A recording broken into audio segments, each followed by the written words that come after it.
Just a quick note before this free video. If you Sling Observer Live, we are here every day, Monday through Friday, noon Pacific, 3 Eastern, Sundays, 3 Pacific, 6 Eastern, Saturday mornings with Jim Valley, 10 a.m. Pacific, 1 Eastern, Sundays with Andrew Zarian, and it is Monday here on the show. You know what that means? Tonight is Raw, a taped episode of Raw. WWE has given everybody the entire Thanksgiving week off. They're not even doing a Black Friday edition of a house show, which they normally did. So everybody is home enjoying time with their families, and they'll be back on the road starting next week. So we'll give you the lineup for the Raw show tonight. We've also got NXT coming up tomorrow and Dynamite on Wednesday. And Dynamite a week ago was just packed with stuff. And this week we only have 3 matches. So I don't know what happened, but that's that. It'll be the go-home Dynamite for Full Gear, which, if you have not heard, is November 23rd. Full Gear's this coming weekend. And then WWE Survivor Series is the following weekend. And yes, I am going to Survivor Series. I bought a ticket. Yes, I did. Which is another story altogether, but I'm going. So anyway, we'll talk about that. We got lineups for a lot of different shows, new matches added to all sorts of things. We've also got notes on that Mike Tyson, Jake Paul fight this weekend. Did you watch it? Of course you did. Everyone on Earth did. We'll tell you about that and how that plays into WWE. We've also got the Raw Netflix premiere date and location, updates on Becky Lynch and Kevin Nash. Winter is coming this winter. And SmackDown and Collision results and plenty more. So a lot to get into here today. We'll give you all the info after the break. Wrestling Observer Live.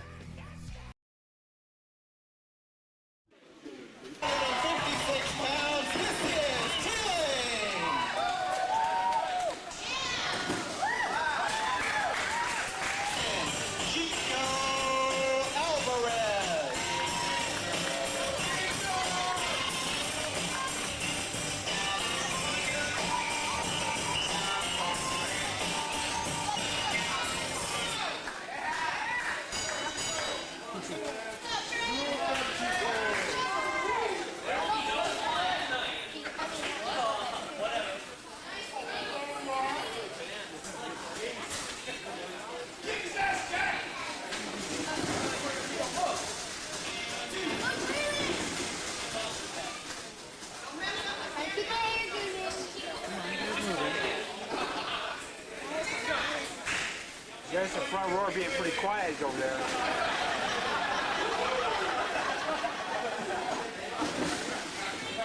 Oh,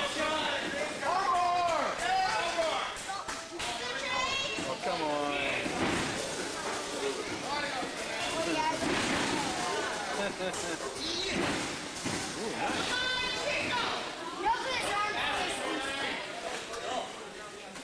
Armbar.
Back in the show, Bryan Alvarez here, Wrestling Observer Live. Mike Sempervive, also of WrestlingObserver.com. I don't want to start off in a bad mood, but here we go. What is wrong with you? Guys, listen. Oh, boy. It's not a WWE thing to promote your stuff on your wrestling show. It's okay to promote your stuff on your wrestling show. I've still got people arguing about, I knew about the November Rain video. I heard about it on your site. Okay, that's nice. But a wrestling company should not be relying on a website to get the information out about something cool that they're doing, okay? One of the greatest music videos ever was after Mick Foley retired, and they aired that I Will Remember You video. It's like 25 years ago. I remember this. It was absolutely incredible. They plugged it and plugged it and plugged it and plugged it and plugged it on the show. And everybody watched it. And everybody who watched it remembers it. Okay? Yes, I was aware Tony got the rights to November Rain. Yes, I was aware they were going to use it to hype up Full Gear. I was 90 minutes into Collision. I had no idea it was going to take place at the end of Collision. Okay? Yes, maybe Mike mentioned it on a show that I didn't listen to. Maybe Jim Valley said something on Saturday, okay? But as someone watching an AEW program on national television, they didn't mention a single time that that was going to close out the show on Collision. Why is this hard, okay? And it irritates me so much because this so much reminds me of when TNA was at absolute rock bottom. And trust me, I don't want to make people think I'm comparing like Dynamite and Collision today to the worst of Impact because it's not in the same neighborhood. However, the fans, the hardcore fans of AEW are doing the same thing that I had to hear from the TNA fans when they were rock bottom. Everything's all right. It's okay. Everything's fine. In fact, I heard it in 1999 and 2000 and 2001 from the WCW fans as well. Everything's fine. It's all right. It's not a big deal. Why are you so worked up about it? I heard the same thing, okay? If you're a fan of AEW, if you're excited about AEW and you love everything about it, it is okay to say, you know what? That was a big mistake. Let's fix it next time. Let's open up Dynamite and say at the end of this show, we're going to show you an incredible November Rain video package for Full Gear. Let's not just say it's okay to not promote it. It's okay to just hear about it on Jim Valley's show. It's okay to hear about it on Twitter. It's not okay. If this company were on fire right now, then fine, you can argue it's okay, it doesn't matter. But when a company is struggling, which they are, and you can see it, I don't want every mistake to be justified as it's okay, it doesn't matter. I heard about it in such and such. Just promote your stuff on the show. Promote matches in advance. Promote dates in advance. They're actually doing a lot better with that of late, so that makes me happy. Like you're making an effort here. But like, promote your stuff on the show. Do not expect people to hear about it on Twitter, on somebody else's radio show, even this website. Okay? People still make fun of me for saying it's not my job. Not even understanding what I meant by it's not my job. Okay? It isn't my job to promote the November Rain video for AEW. It's their job, okay? I'll tell you what's going on. I'll report some news.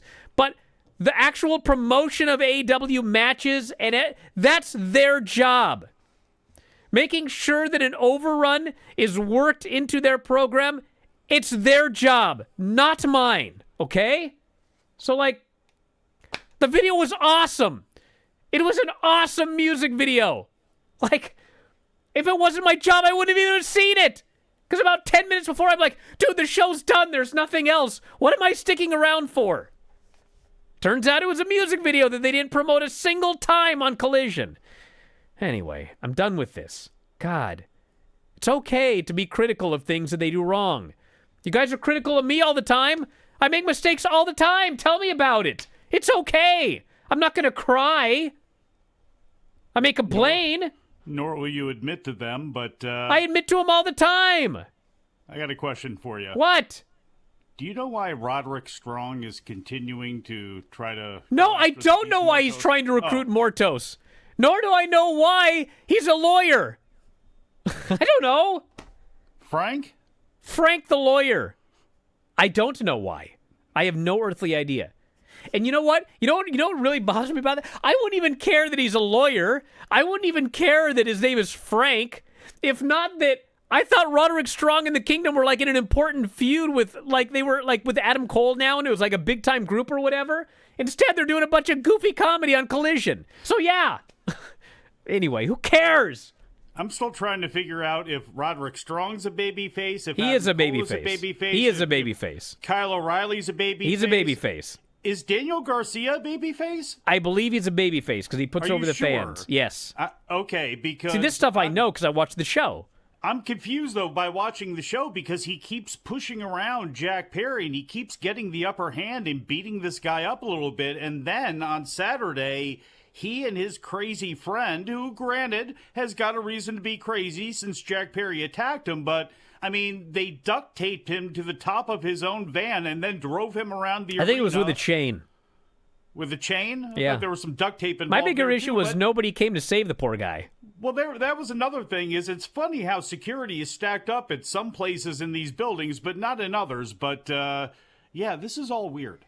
Well, according to the chat here, Mordos is a shoot lawyer, but then this person says he's actually studying to be a lawyer, which means he's not yet a shoot lawyer. This is all news to me. Thank you for filling me in on all of this. Now, let's talk about some news.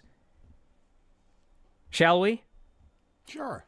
Did you guys watch that Jake Paul Mike Tyson fight? I did.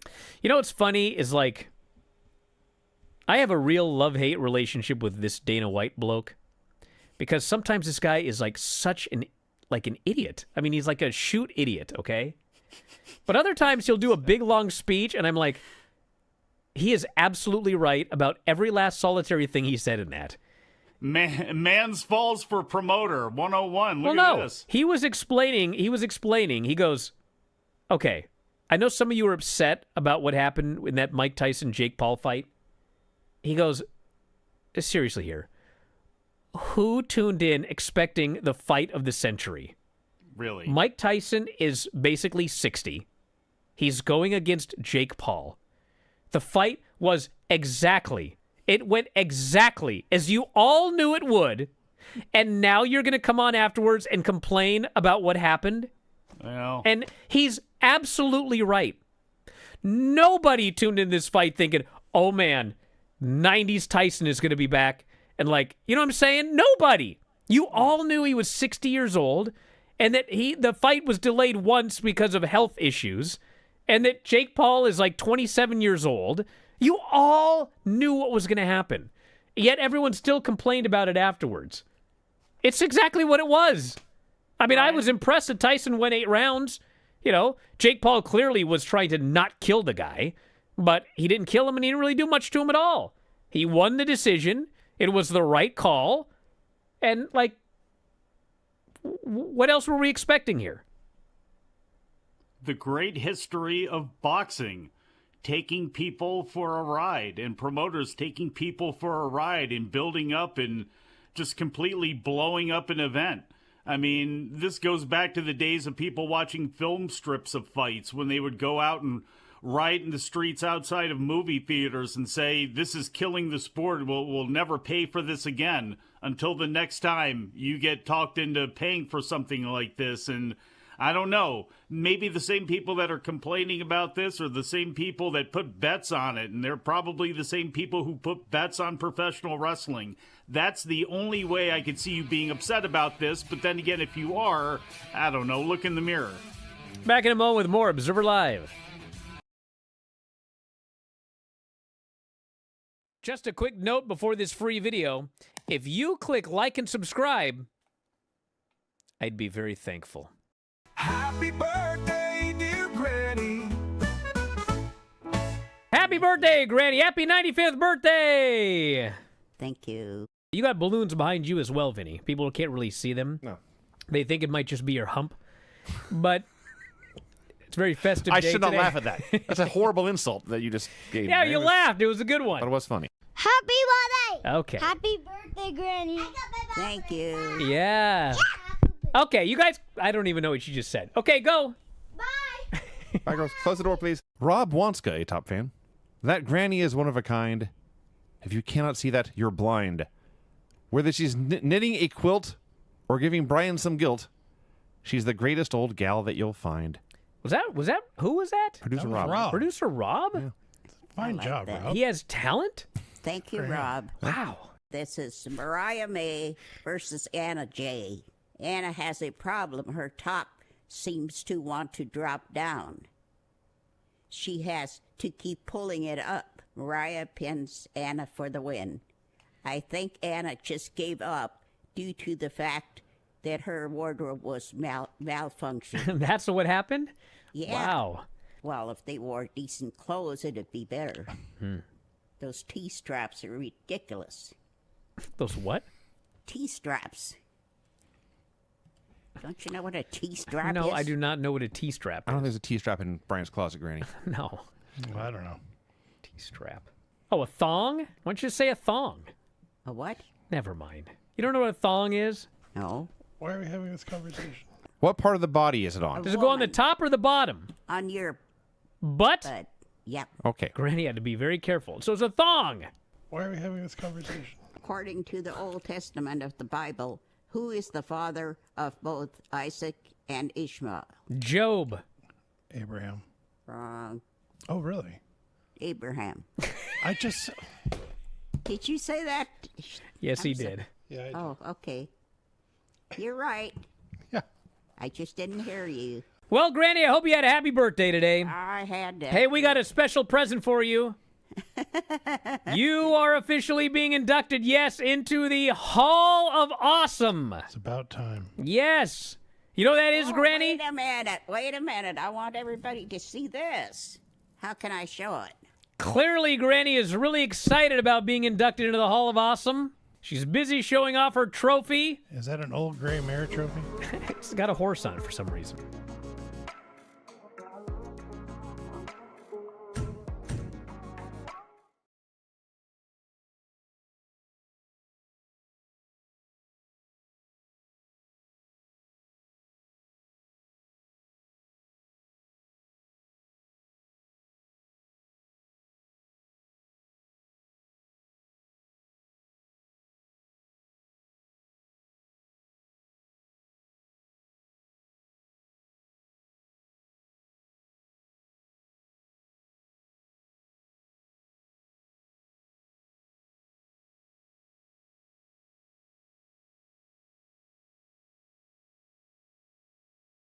You know, before I go into my in-depth analysis of this Tyson fight, I would like to say that I will prove that I am a fair man after this discussion.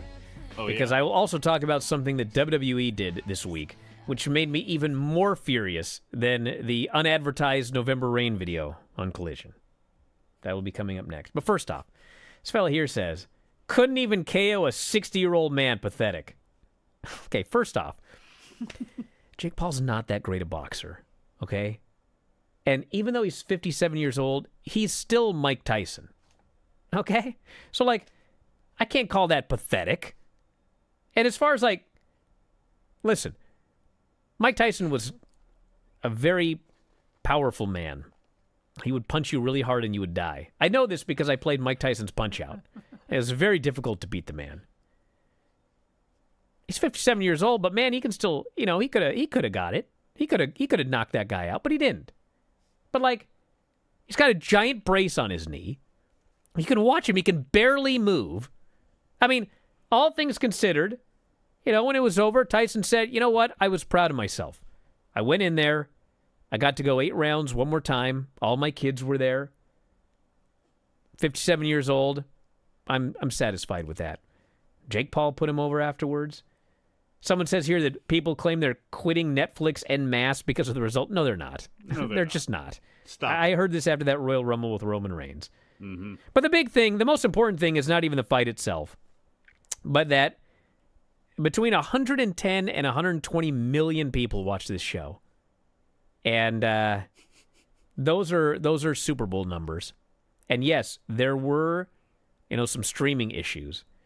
And all night I heard, this will drastically affect. Wait till Raw. I was like, Raw? Bro, you know how many people are going to watch Raw on Netflix? Not 120 million. No. Even like when NFL games are on Netflix, okay? They're not doing 120 million viewers. It's probably going to end up fine for virtually everything, okay? I remember back in the early days of streaming, like when WWE would stream pay-per-views or, they'd buffer and people would get all mad. And then people would go, how come Dragon Gate doesn't have streaming issues? Like, what the heck? Why is WWE so incompetent? It's like, how many people are watching this WWE pay-per-view compared to Dragon Gate? Why are we making this comparison right here? Don't worry about Raw on Netflix. It's going to be fine. And honestly, if they do have 120 million people watching Raw and there's streaming issues, it's going to be okay because there's 120 million people watching Raw. But that's not going to happen, so let's not worry about it. I liked when the WWE Network debuted and everybody that was still operating a Commodore 64 with 14.4 megabyte internet was complaining over the fact that I can't get it. It's something on their end. And it's like, no, it's probably something on your end. But yeah, Netflix had issues. Okay. Well, that's the whole point, is work some of those issues out before they have Christmas football. Now, if there's a debacle during Christmas football, okay, maybe there's some worry for Raw coming up in January, but that's why they're trying to work all of these kinks out as they go along. And by the way, 58 years old, and here's a fact about 58-year-old Mike Tyson, he can knock out you, the person listening or watching this show right now.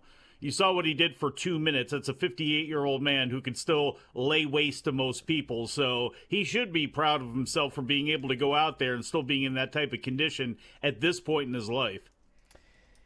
So my irritation with WWE this morning. Mm-hmm. So Tom wanted to watch a WWE Speed tournament. I like watching WWE Speed. And it was over a while ago, so I said, well, as long as it's easy to find it, let's review it so everyone else can follow along if they want to.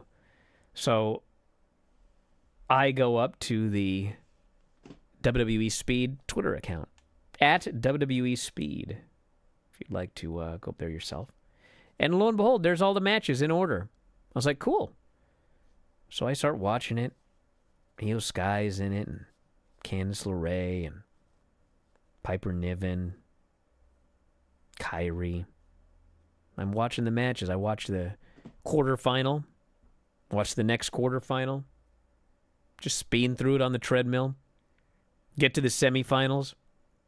Watch the first semifinal. Io Sky goes to the finals. I watched the second semifinal where Candice LeRae upsets Kyrie Sane. So we don't get Kyrie Sane and Io in the finals. I thought, all right, well, let's watch this final here. Which, in a classic example of the Mandela effect, I was certain Io Sky won the Speed tournament. But as I scroll up to watch the final match, what do I see? Why, a graphic congratulating Candice LeRae on her win. I said, what? Where's the match? Scrolled up, no match. Scroll down, no match. They put every match up on the WWE Speed Twitter account except the finals? What? I scroll back to the most recent men's tournament. There's the quarterfinals. There's the semifinals. There's no finals. Where are the finals? It's like 2006. Where is the frickin' Hall of Fame? So, like, we're figuring... So, I'm like, Tom, where are the finals? Where is this match at? I'm on the Speed account. Where... All the matches are there. So, What kind of help is Filthy offering to you? Well, he finally... I'll tell you what help he found for me. Okay? Right. He sends me a link to @ProFightsInfo, which has nothing whatsoever to do with WWE. But if you go to @ProFightsInfo, you can watch the finals. I said, well, where's the actual finals at? So we spent like 5 minutes on the show trying to figure out why. Probably the same place the November Rain video's at online. But anyway, I don't know. It's a mystery. It's where Javon Evans I don't even remember where he pushes. finally said because I had so much steam coming out of my ears. So anyway, just like as a friendly tip, if you've got a WWE Speed Twitter account where the WWE Speed matches are put, then maybe put all the WWE Speed matches on that Twitter account, but also the final match of the tournament that we just sat there watching. That's all. All right. Did they make a deal for the finals? Is it like everything else now where Instagram swooped in and said, okay, we're going to bid on the finals and take them away from X? Did that move to Blue Sky too? Are the finals on Blue Sky right now? Don't know. I have no earthly idea. I have no earthly idea. And apparently it's a good thing I blocked some people because we got quite argument going on in the chat, which I didn't see the beginning of it, so I don't know what happened here. All right, we've also got the premiere episode of Raw on Netflix officially confirmed as taking place on January 6, 2025 at the Intuit Dome, Inglewood, California. Tickets are on sale this Friday at 1 p.m. Eastern via Ticketmaster. Travis Scott, who sounds so much like a country singer, but in fact he's a rap star. He will be appearing on the show. And it's like when I hear the name Cole Swindell. He's a country singer, but I swear to God, he's every left-handed minor league pitcher that's out there. Cole Swindell. Cole Swindell, but I think he's a WWE one of their new. No, folks. that's Cole Custer. Cole Custer. Yes, with the mustache. Cole Custer. How's my mustache coming in? Not bad. It's you got one? I'm working on it here. Oh, Huh? All right. getting there. You might get there one day. Yeah, I'm working on it. It's working. Good. It's for the kids. Being honest. For the kids? Actually, yeah, it is. Really? It's ridiculous. God. Did they see that picture of you? No, as it's my Vince mother's McMahon fault. She started showing them 1954 Zorro in black and white, and they're obsessed with this show now. It's a TV show on Disney. Obsessed. And they commanded I must grow out a pencil mustache, which I'm not even sure exactly how to do that. But Yes, you do. Just look at that picture of you as Vince McMahon. I can't, for the life of me, shave this off because I don't want just the mustache. I just can't. No. But Hanalei is getting increasingly frustrated. You've got to shave this off, Daddy. Only supposed to have the mustache. Like, oh my God. Now, how does it work see how as long far it as lasts. the connection goes? Do you have any connection there whatsoever? With Get it Zorro? right here. He's a fictional character. No, with your hair No. right here. No. It's Okay. just this and this. Have you already rocked the black mask and everything too? No. Probably scare them. They already don't like the Hamburglar. So I'm not sure if it'd be a good idea. Let's see what else we've got. Nothing new on Raw and Netflix, except it's going to be there. Winter is coming. And that will take place December 11th in Kansas City. Oh, that's after the November At the T-Mobile Center. And, yes, that's what's happening. All right. Yeah, they got another big show coming up. How about it? I've actually got some news, but we'll need a little bit more time. But Post Wrestling had a story, which I didn't put down here, but let's see if I can find it. Shout out to John Pollock. It was about Andrew Thompson. AEW is moving one of their shows to a smaller building. Yes. Which is good news. That was because they sold 1,000 tickets to Columbus, Ohio, and they're moving that show to the Comic-Con or some sort of convention that is taking place in the city at that same time. Yeah. So. I'll find out what it is here. Then I'm going to talk about this after the break because I actually got a lot of news regarding running smaller buildings, which I think virtually everybody would agree would be for the best for AEW at this point. So anyway, I'll find it and talk about it after the break. Observer Live. Just a quick note before this free video. If you click like and subscribe, I'd be very thankful. We all went to the AEW Wrestle Dream pay-per-view in the Tacoma Dome. What a dump. They've remodeled in the last 5 years. I don't want to watch a show in the Tacoma Dome. I'm over that part of my life. So this is all about I you, want okay. It is all about me. It's my show. Yep. Sick of these crappy dumps. Rico. Yes. Rico Constantino. When Rico Constantino showed up on the screen, I almost fainted. If you would have slapped me with a bass, I would have been less surprised. A bass, Yeah. you say? Excuse me. You heard me. Now, you mean the fish or like a bass, the instrument? No, a bass. Well, he would have said a bass if he meant a bass. Shibata hooks a rear naked choke, and Shibata's shoulders were down, and the referee counted 3.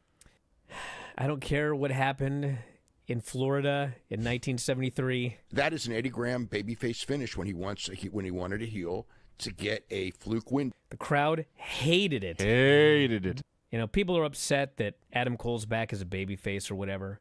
Why? But, dude, he's been gone for a year. So they obviously want to do Adam Cole and MJF. MJF is a heel. So obviously Adam Cole is coming back as a babyface. Yes. Will Ospreay, Takeshita, and Ricochet. My rating for this match was 1 zillion stars. I believe this may be my new favorite 3-way ever. John Moxley versus Bryan Danielson. You have Not to a say it in fun such a match. sad way. Yes! It was sad. It was a sad match. That's it, before we even get to the post-match. The whole thing, start to finish, was sad. It was meant to bum you, the fans, out. It worked. It worked. It elicited emotions, which is what art is supposed to do. It was very much like The Undertaker and Shawn Michaels when Undertaker retired him. And, like, that's exactly what happened, is everyone just slowly stood up and quietly, sadly walked out of the building that night. There was one gentleman that was walking by us, and he was dripping in Bryan Danielson's merchandise. And he was wailing. And he cried, I forget my language, I can't believe they punked out my favorite wrestler like a bitch. And he was so Wow. upset. And we go into that press conference. All I got to say about Don Callis is, man, I can't help but notice he's got a big mouth when he's got Takeshita right next to him, doesn't he? That was a scintillating question.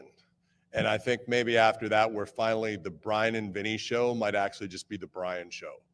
That was producer Rob level stuff right there. Need to work on your game a little bit. Okay. Next. Rob's so excited and happy now. He texted me today. So it looks like I'm feuding with Don Callis. Ha ha. That's what he texted me. That's not the way I took it at all. I looked at his wiener, and now he's mad at me. Duh.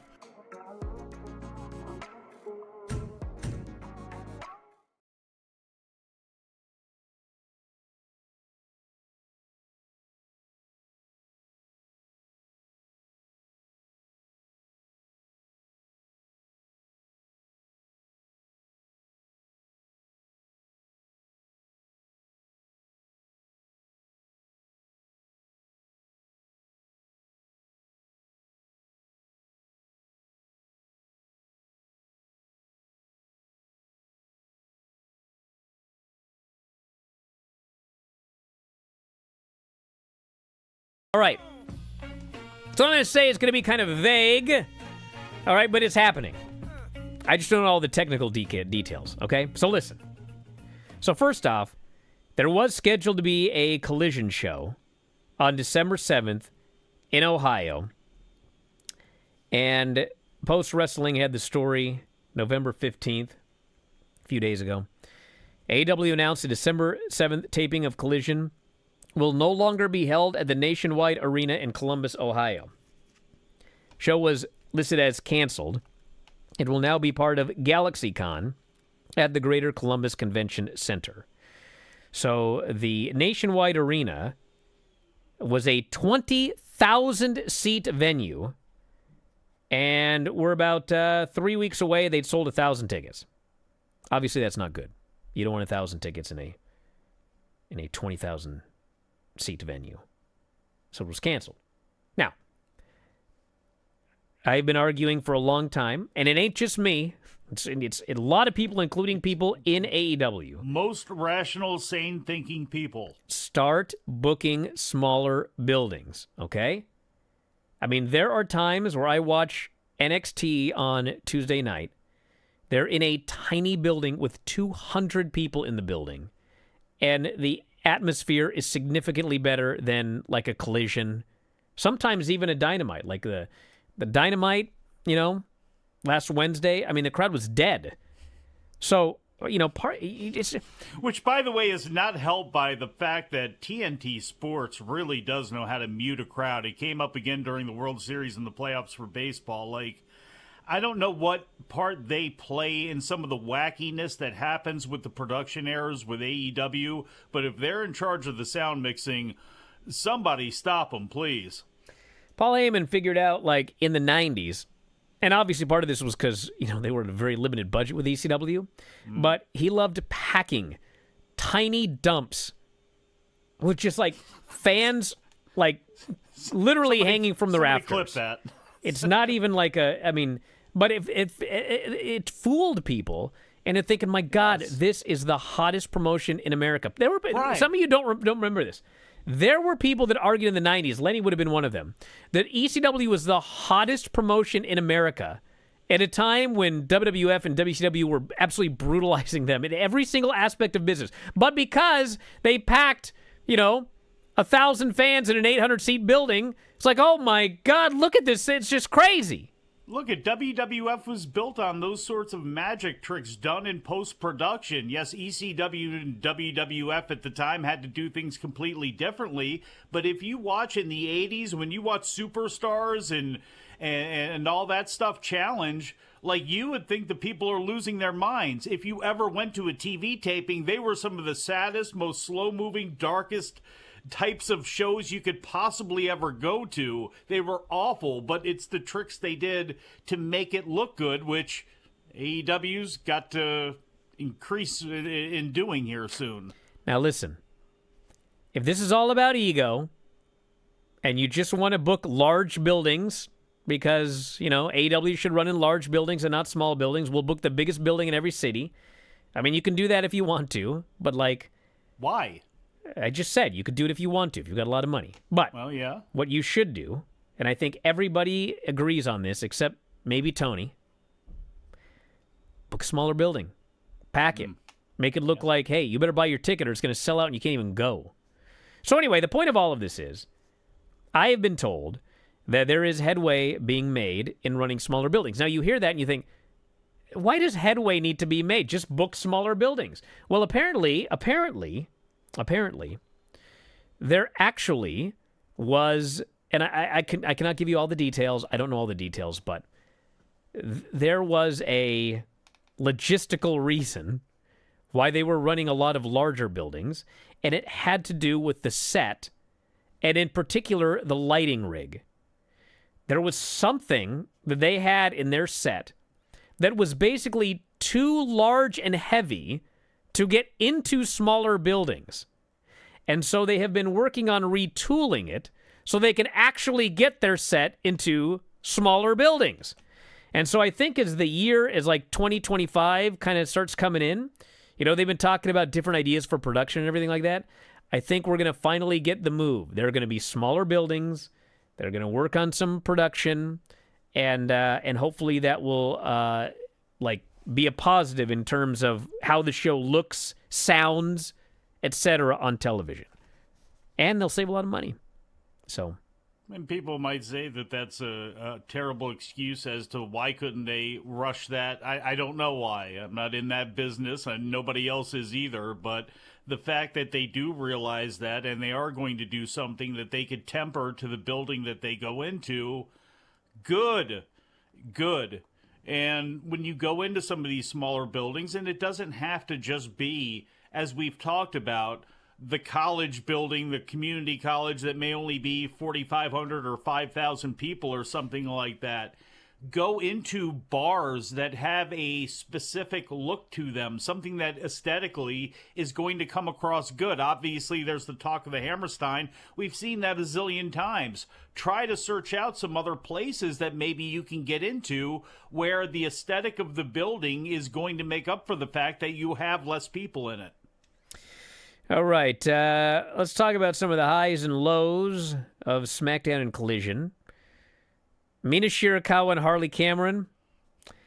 It wasn't like the match was great, but when's Mina's Stardom contract up? I mean, can we sign her already? What's going on here? I know. Why are we not building an entire women's division around Mina Shirakawa? She's just miles above like everybody else. I mean, I watched her entrance. It was like, I don't know what she's doing, but it's not what everybody else is doing. So hopefully they can all, by osmosis, gets whatever. She's such a gimmick, and the thing is, she, hasn't really showed that she, compared to a lot of the women that are in AEW, she's pretty good as far as putting on wrestling matches, and I assume that the champagne celebration is going to lead to Mariah May turning on her, and then down the line, Toni Storm has got to come and save the day. No, you're close. Come on. You're close. That is, really, because that seems pretty perfect to me. Well, here's the thing. When that main event was over and Mina was in the ring celebrating with Mariah May, and they said they will have a champagne celebration live in the ring on November 23rd at Full Gear, they're hitting you with a champagne bottle telling you Toni Storm is returning that day, okay? Yeah.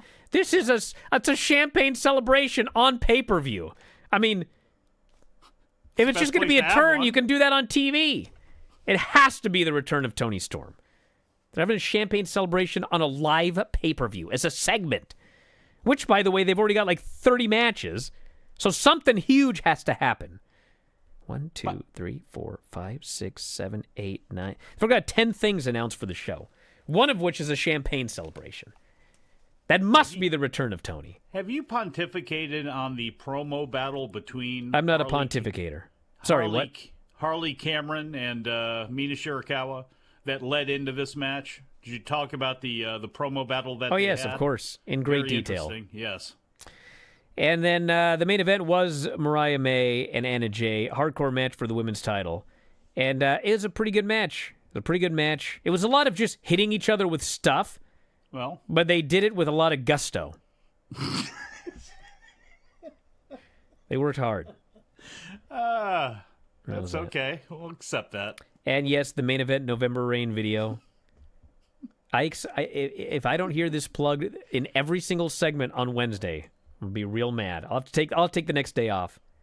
I just won't be able to handle it. Did you make it through the entire thing, or did you? Yeah, well, until it cut off at the end, because that's another issue. Oh, but I don't want to get on that one again. Then we had several great things on SmackDown as well. One of them wasn't great, but I was impressed with B-Fab in the three-way with Bayley and Candice. And everybody there was as well.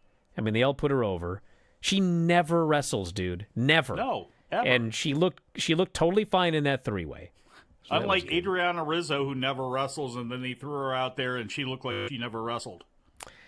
And then we had the Bloodline segment where I will say this. I violently was opposed to the idea of 5-on-5. I thought this is a Bloodline versus Bloodline feud. It should be the Bloodline versus the Bloodline. We don't need 2 other people.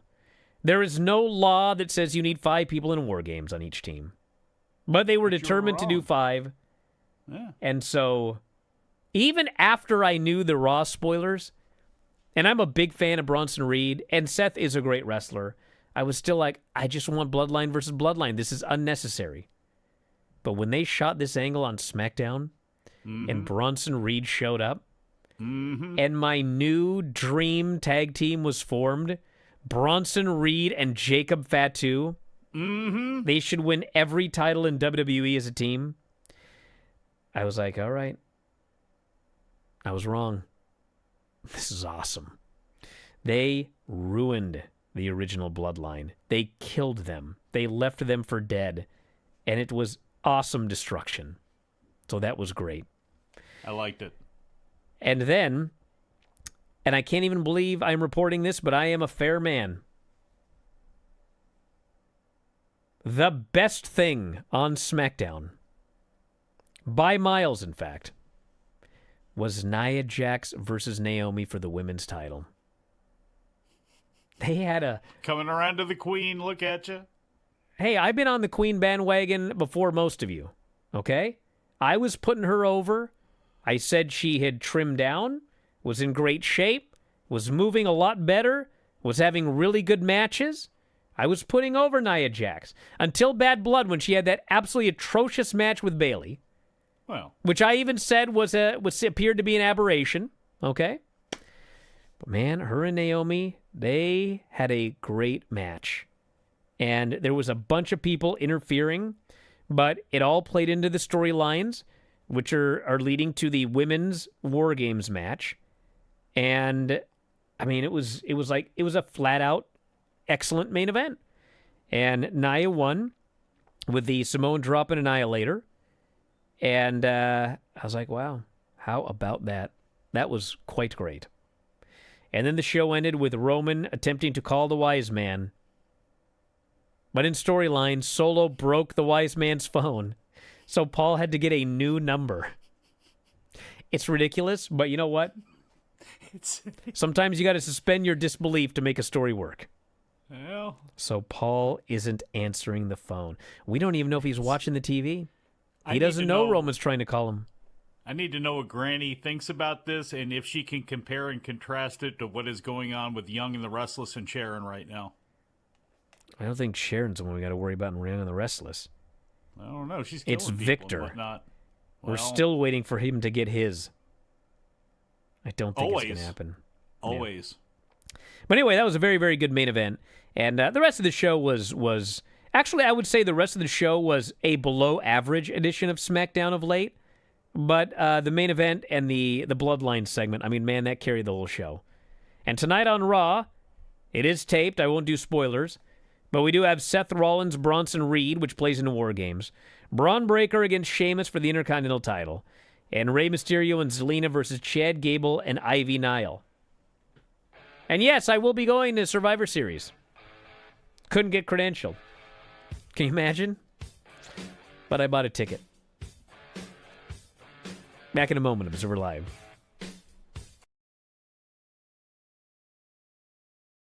Just a quick note before this free video.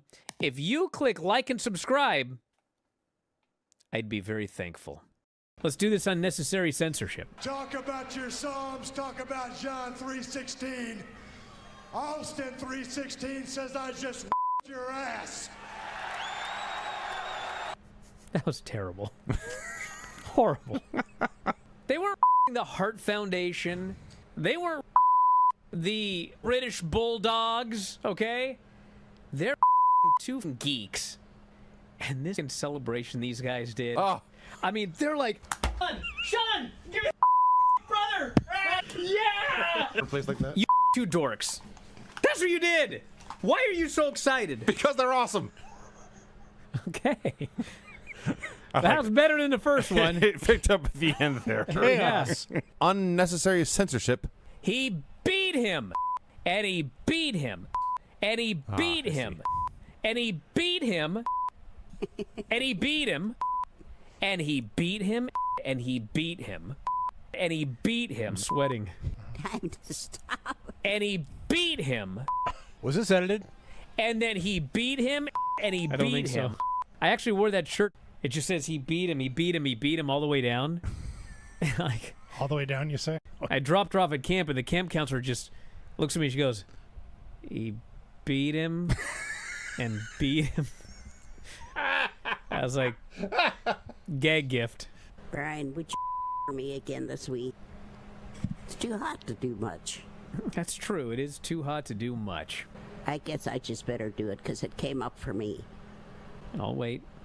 It won't come up again. It's pretty short, so I'll just do it. Yeah. Now I gotta find it back. Okay. It isn't Dale, coming I'm gonna up. kill you. How about you just it? Okay. Ouch. What else we got, Vinny? I hope the granny licks her finger to turn the page. Lick that finger. There'll be an unnecessary censorship coming up. Lick that. Okay, let's see. Unnecessary censorship. So Oro Ethan after the match and gets his ass just into the earth. Vinny. And Ethan is leaving, holding his all confident. And then Oro just comes back to life, and now he Ethan's ass. Oro jumps him from behind. Yep. Then he his ass after cheap shotting the guy. Haha. That was interesting. That's quite unnecessary. Instead of suffering through the YouTube chat, click like and subscribe.